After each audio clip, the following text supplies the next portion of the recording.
Kita mulai. Kalau sudah paham, ruku' sama dengan rakaat, dapat satu rakaat. Sekarang kita mulai teknis fikihnya. Ruku' posisi membungkuk dalam salat. Ada ke sebelah sini, Mas? Kita sepakat tadi kiblatnya ke sana. Ya, takbir dulu. Nah, sini, bismillah. Ya, kita belajar sama-sama. Silakan. Takbir dulu. Allahu Akbar. Takbir dulu. Enggak usah ketawa, ulangi.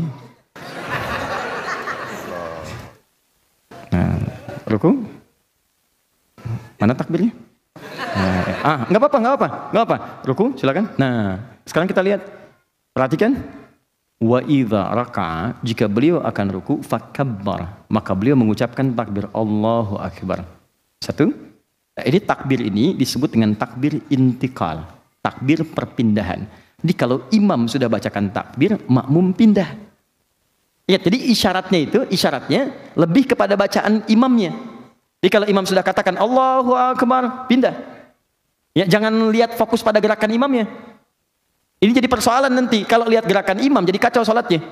Kalau patokan gerakan, saf pertama ngelihat, saf kedua kan tidak. Yang paling bahaya kalau ini misalnya sudah sepuh. Taruhlah imam misalnya 85 tahun, misal. Ya, seperti inilah gitu kan. Nah, makmum di belakang masih muda. Perhatikan, begitu mau ruku kan nggak langsung ruku. Takbir. 85 tahun. Turun. Nah, kan pelan-pelan kan? Nggak mungkin begini. Allah, kan? Begitu imamnya belum selesai rukuknya, makmumnya sudah ruku. Ini yang jadi bahaya. Karena itu patokannya itu bacaan. Ya, ketika mendengar kalimat Allahu Akbar, bar dia turun, di belakang ikut. Nah, caranya dua. Pertama, bisa mengangkat Al-Bukhari nomor hadis 757, bisa mengangkat tangan. Akan ruku, bisa mengangkat tangan seperti halnya takbir hadwaman kibaihi. Diangkat, Anda akan ruku, Anda angkat begini. Ya, jadi begini posisi akan ruku. Allahu Akbar, angkat. Mengangkat ini boleh sejajar dengan bahu di sini.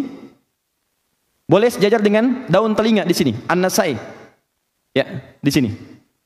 Jadi boleh di sini, boleh di sini. Mana yang paling nyaman? Jelas ya? Disilahkan Anda bisa mengangkat tangan, Allahu Akbar. Atau tangan tidak diangkat pun tidak ada masalah. Yang penting takbirnya keluar kalimatnya. Jelas ya? Tapi yang paling umum, riwayat-riwayat yang paling banyak itu dengan mengangkat tangan. Ya, sehingga para ulama lebih kemudian memprioritaskan mengangkat tangan dibandingkan yang irsal begini. Jelas ya? Baik. Allahu Akbar, ruku. Anda ke sini, Mas. Nah. Pelan-pelan kita mulai dari punggung sampai dengan kepala. 789 masih di Al-Bukhari. Sama dengan hadis Muslim, nomor hadis 411 ditambahkan dengan keterangan sahabat Ali bin Abi Thalib. Perhatikan baik-baik. Saat Nabi ruku itu, perhatikan kalimatnya supaya lebih mudah saya gunakan bahasa Indonesia. Maka punggungnya sejajar, lurus sampai dengan bagian kepalanya, lurus. Mohon maaf saya ini kan. Saya mulai dari punggung dulu ya. Ini. Kata sahabat Ali bin Abi Thalib, sampai-sampai saking lurusnya, kalau ditaruh satu bejana yang dituangkan air di atasnya, itu tidak tumpah. Tuh, ini sempurna Mas, pertahankan ya. Sempurna. Bagus. Ya, tahan sebentar ya, saya jelaskan dulu sampai kita selesai baru tumbangkan lagi. Nah ini, ya. Jadi kalau ditaruh misalnya gelas, dituangkan, itu lurus. Nah ini bagus nih, segini Mas ya. Begini, tahan sebentar. Nah, ini satu. Jadi punggung dari bagian belakang sampai ke ujung ini lurus. Hati-hati, nanti saya terangkan dari sisi kesehatannya. Dan bisa diluruskan kalau Anda dokter ingin meralat, saya perkenankan. Jangan kalah sama sapi. Sapi, kuda, rukunya lurus. Silakan cek. Ya. Lihat sini, satu, sudah. Kepala, saya belum bicara menghadap kemana. Kita luruskan dulu begini. Ya. Ada dua pendapat. Yang pertama menghadap ke arah tempat sujud, ke bawah. Ya, ini pertama. Yang kedua, jika Anda di depan Ka'bah, boleh mengharap ke arah Ka'bah, ke depan. Nah, ya, ini kan karena pakai peci aja, kalau enggak kan mohon izin ya, bisa lurus juga tuh. Baik, ini ke sini ya, enggak harus berlebihan. Nah, segini ya. Mohon izin, maaf. Semoga Allah muliakan antum. Jelas ya? Nah, di antara ke depan dengan ke bawah, mana yang paling diutamakan? Yang paling diutamakan menghadap ke arah ke tempat sujud. Kenapa? Karena ketika Anda menghadap ke bawah, itu umumnya pemandangan akan sama semua, tempat sujud. Kan ini fokusnya penghambaan. Ketika seorang menghamba ke bawah kan? Yang kedua, ketika seorang menghadap ke depan, persoalannya, kadang-kadang yang dilihat tuh bisa beda-beda, banyak pemandangan. Ka'bah ada tulisan, ada warna, ada orang. Nah, bisa terjadi seperti ini. Nih. Tuh, nengok kanan, nengok kiri gitu kan. Nah, ini jadi persoalan. Jelas ya? Ya kita fokuskan, kita fokuskan. Lihat sini. Sudah, ini sudah selesai.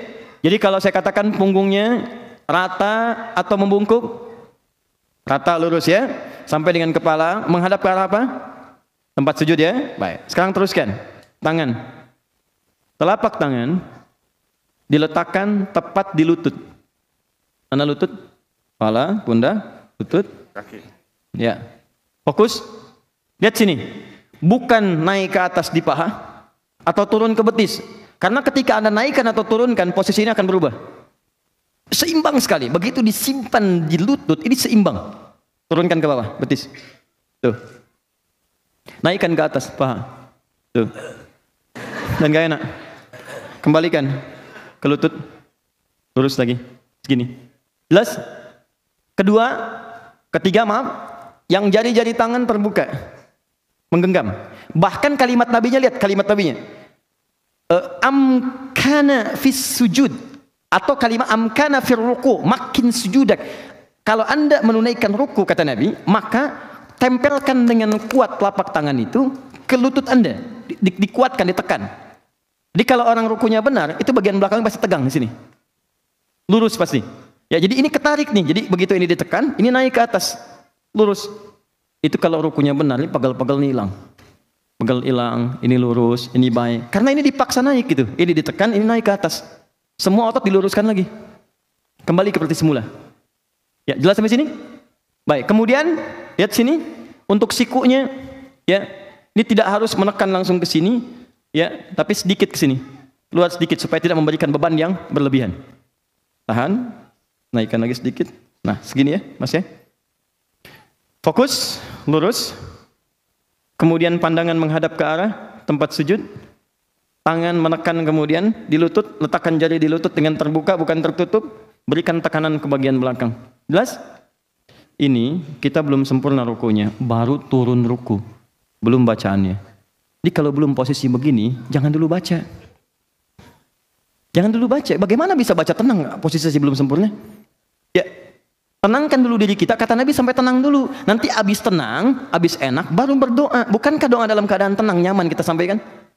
Jadi kita belum sampai ke bacaannya. Jadi sampai di sini, tenangkan dulu keadaan rukunya, biarkan darah mengalir dengan baik. Setelah mengalir, setelah nyaman, baru berdoa.